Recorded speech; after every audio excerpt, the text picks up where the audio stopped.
भाई साहब, जिस तरह से आप शिक्षा प्रदान करते हैं ना, उस तरह अगर आपको ये समझाना होता कि ये इलेक्ट्रॉन क्या होता है तो कैसे समझाते? ये सख्त है एकदम।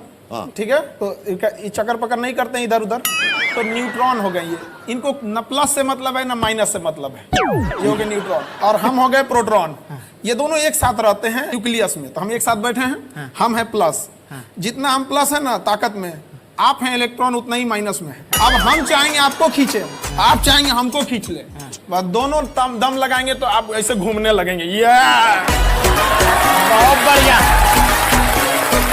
ये गोल गोल जिंदगी भर नहीं भूलूंगा कि जो अभी आपने सिखाया है। किसी किताब में नहीं लिखा होगा ये जो आपने आज हमको पढ़ाया। वाह क्या बात, बहुत जितने सब बैठे हैं यहाँ पर सख्त लौंडा टी शर्ट पहने हैं। सर इसकी कहानी क्या है?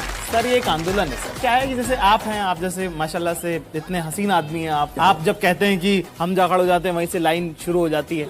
एक सिरा जहाँ लाइन खत्म होती है वहाँ हम लोग हैं सर। अच्छा। एक होता है कि आप गरीबी में, एक होता है साहब कि आपके पास खाना नहीं है। अगर आप इसी में कहते हैं कि साहब हमारा तो रोजा है, हमने उपवास रखा हुआ है, वही है सर सख्त लौंडा। अरे भाई साहब क्या बात कही है आपने। सर देखिए ऐसे एक शेर लिखा है इसके लिए एक बार ऐसा कि तेरे जाने के बाद जो मैं रह जाऊंगा वो मुझसे तो नहीं संभलता, इसलिए पत्थर कर लिया है दिल को, अब कहीं नहीं पिघलता। ये होता था कि ग्रेजुएट बनना चाहिए किसी भी तरह से, पढ़ लिख करके तो हम पास हो गए, ग्रेजुएट हो गए। तो ग्रेजुएट के बाद हम लोग जो 5-6 मित्र जन थे, शाम को बैठा करें अकेले, मैं यार क्या यार कुछ नौकरी वोकरी मिली क्या? बोले नहीं कुछ नहीं हुआ यार। एक दिन क्या हुआ, एक लड़का था वो बोला यार हम बताएं आपको हमारा प्रॉब्लम क्या है। हमारा प्रॉब्लम है ये कि हमारे बाप ने हमको पैदा क्यों किया था। सर हमको लगा कि ये जो लौंडा है ये सही बोल रहा है।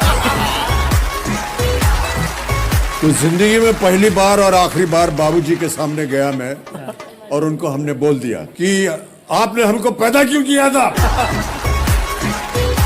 सर इधर से कुछ जवाब नहीं आया और हम चले गए कमरा छोड़ के, सो गए। हम जब उठे तो हमने देखा कि तकिए के बगल में एक कागज रखा है। वो कागज में एक कविता लिखी है बाबूजी ने। तो वो कविता हम आपको सुनाना चाहें कि जिंदगी और जमाने की कश्मकश से घबराकर मेरे बेटे मुझसे पूछते हैं कि हमें पैदा क्यों किया, और मेरे पास इसके सिवा कोई जवाब नहीं कि मेरे बाप ने भी बिना पूछे मुझे क्यों पैदा किया।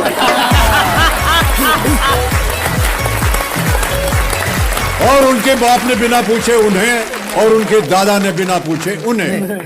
जिंदगी और जमाने की कश्मकश पहले भी थी, आज भी है, शायद ज्यादा। तुम ही नई लीक रखना, अपने बेटों से पूछ के उन्हें पैदा करना। क्या बात है।